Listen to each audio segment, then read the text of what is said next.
Lilo and Stitch star Daveigh Chase's father reacts to her tragic death, the voice of Lilo gone at 35. If you grew up watching Disney movies in the early 2000s, you know this voice. Small, warm, a little bit wild, unmistakably alive. That was Daveigh Chase. She was the voice of Lilo. She was 11 years old. On June 16, 2026, Daveigh Chase died in a Los Angeles hospital. She was 35 years old. And the story of what happened in the years between that little girl and that hospital room, that is what we are here to tell you today. Today we are going to tell you Daveigh Chase's full story. From the little girl who made us fall in love with Lilo, who also voiced Chihiro in Spirited Away, and who terrified a generation as Samara in The Ring, to the teenager who started to struggle, the young woman who slowly disappeared from public life, the years her friends and managers spent desperately trying to find her, and the final chapter that broke everyone who heard it.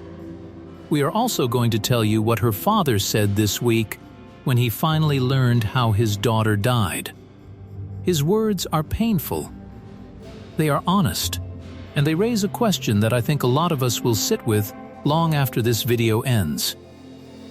Daveigh Chase deserves to be remembered as more than a headline. That is what we are going to do today. Daveigh Chase was born on July 24, 1990. In Las Vegas, Nevada. She started performing as a very young child, singing, dancing, acting in local productions. By the time most kids are still figuring out what they want to be when they grow up, Daveigh was already working professionally. And in 2002, when she was just 11 years old, two things happened that would define her legacy forever. Two roles. The same year. Completely opposite worlds. The first was Lilo. In Disney's Lilo and Stitch, Daveigh gave voice to a little Hawaiian girl who was lonely, misunderstood, and fiercely loyal to the people and creatures she loved. Lilo was not a typical Disney princess. She was strange and funny and sad and brave. She collected pictures of overweight tourists because she thought Elvis would want her to. She believed in the power of Ohana family above everything else. When you hear Daveigh Chase as Lilo, you hear a child who understood that character from the inside. She did not perform Lilo. She was Lilo.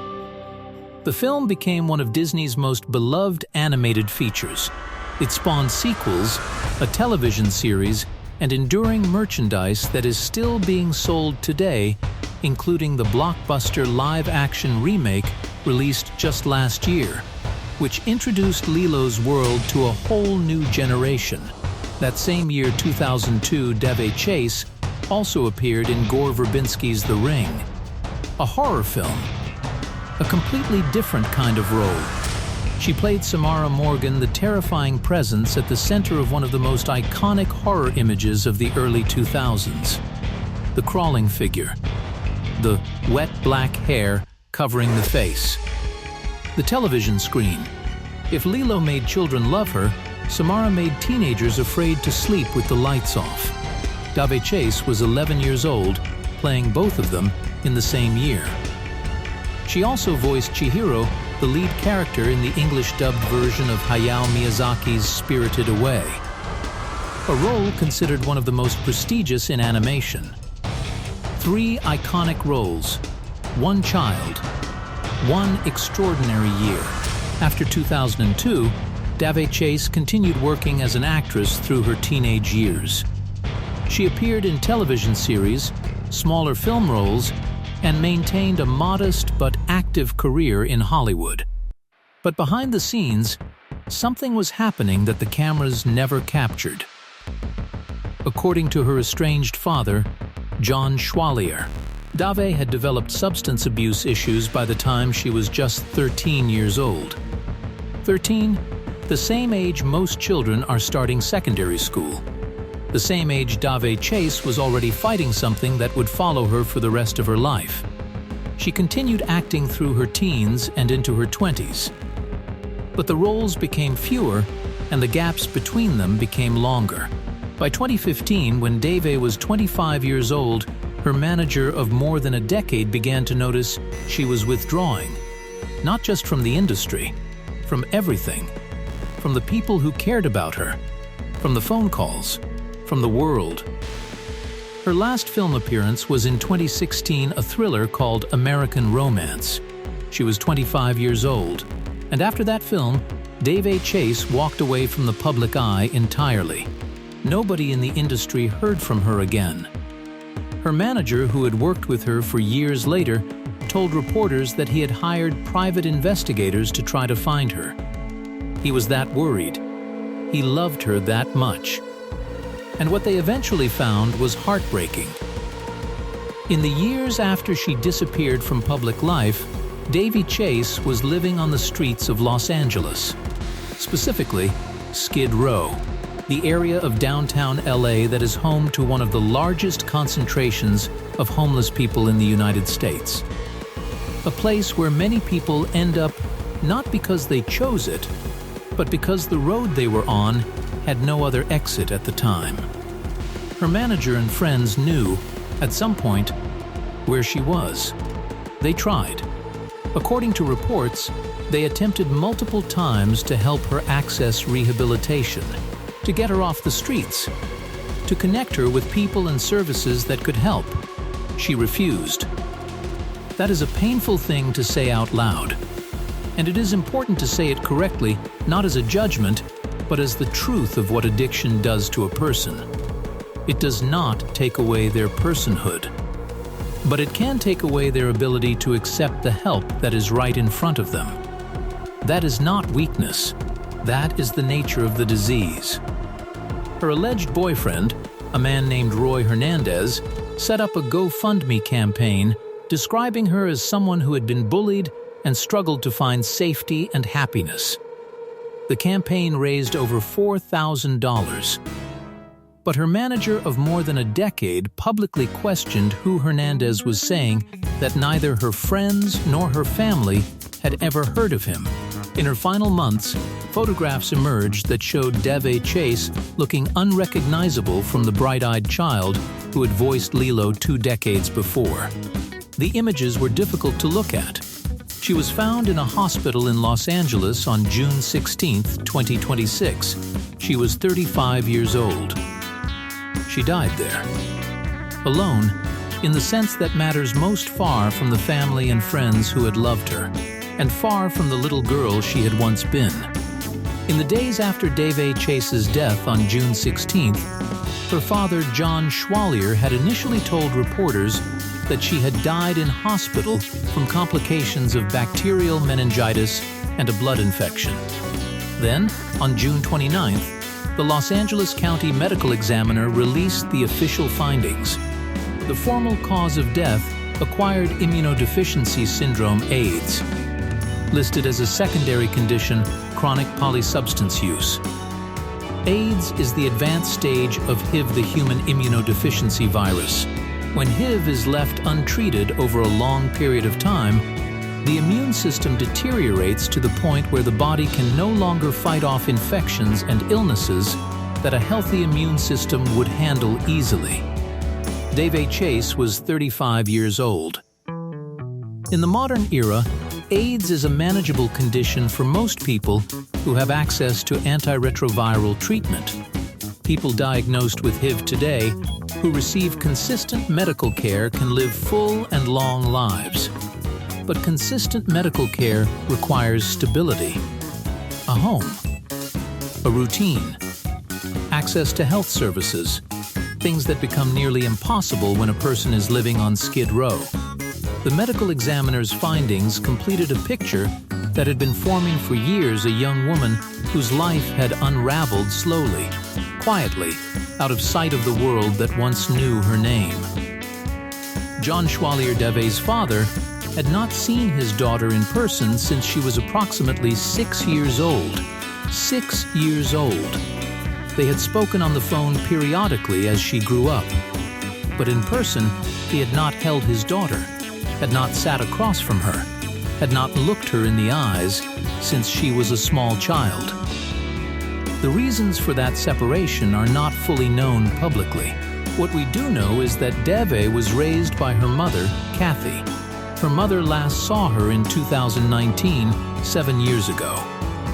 So when John Schwalier heard that the Los Angeles County Medical Examiner had confirmed his daughter's cause of death, as AIDS he responded to the California Post. And what he said was this: "It doesn't surprise me. It is what it is.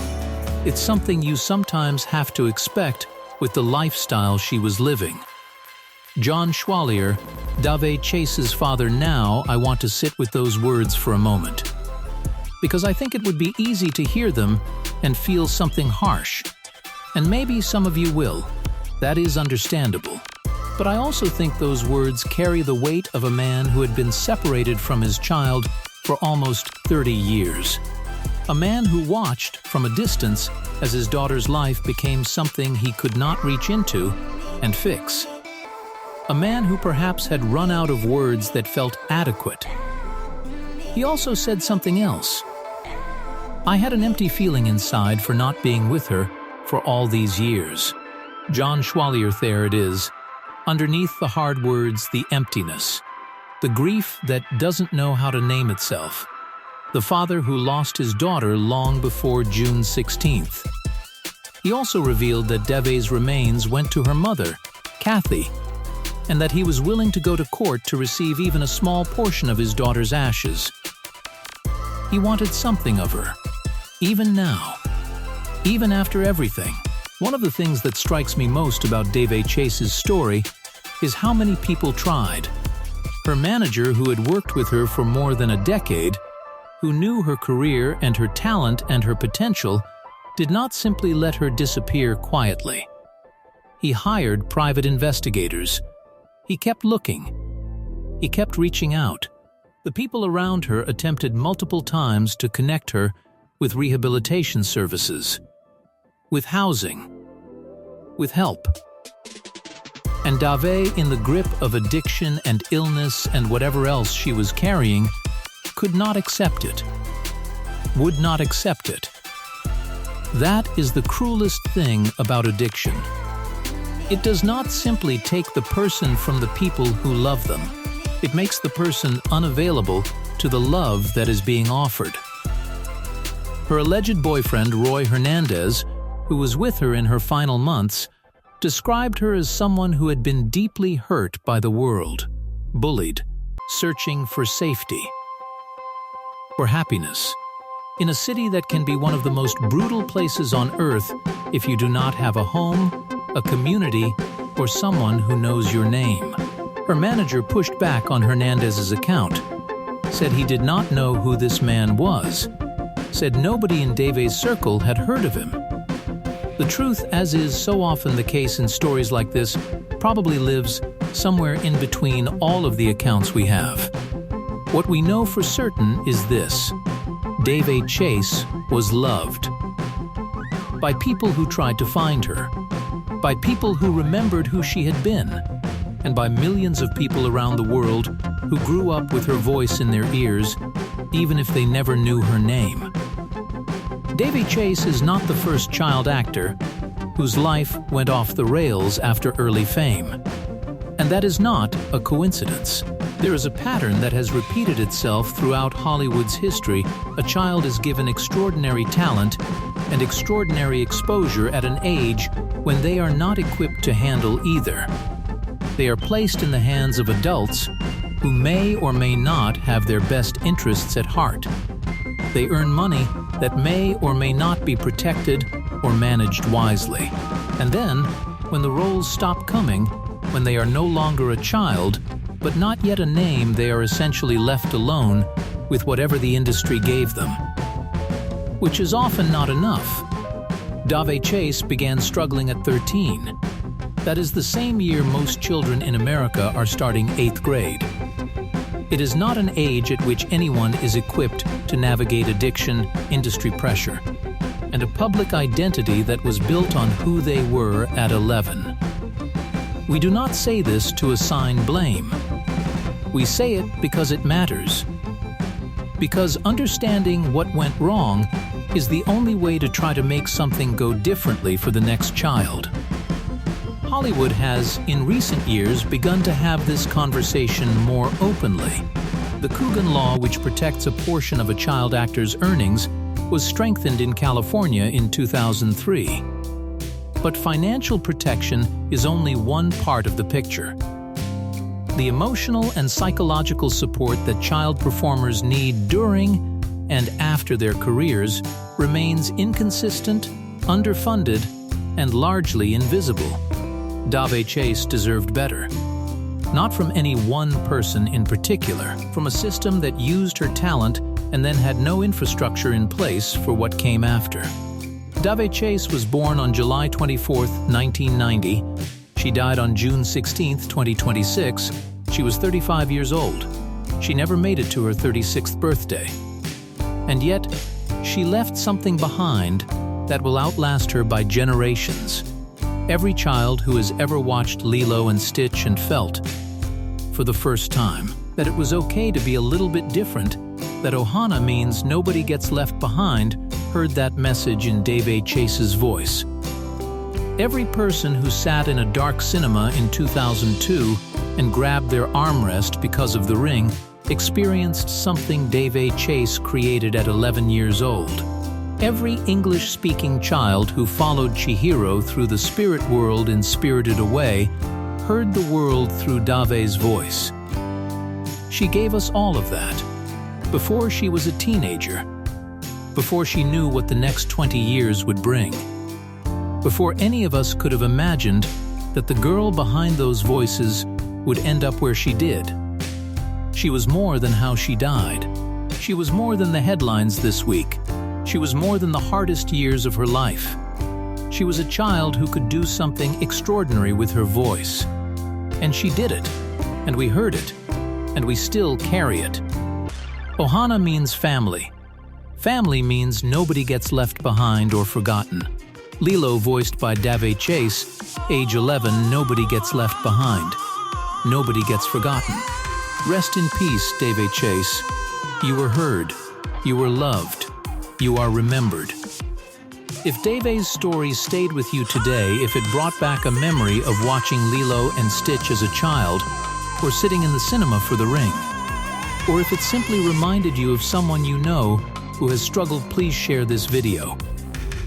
Stories like this deserve to be told fully. Not just the headline, not just the cause of death, but the whole person. The talent, the struggles, the love that was there even when it couldn't break through. If you are new here, and this is the first video of ours you've watched, please subscribe. We try to tell stories the right way, with respect, with context, and with the people at the center of them always treated as human beings first. And if you or someone you love is struggling with addiction or mental health, please reach out. To a family member, to a doctor, to a helpline. There is no shame in it. There is only courage. There is another story waiting for you on your screen right now.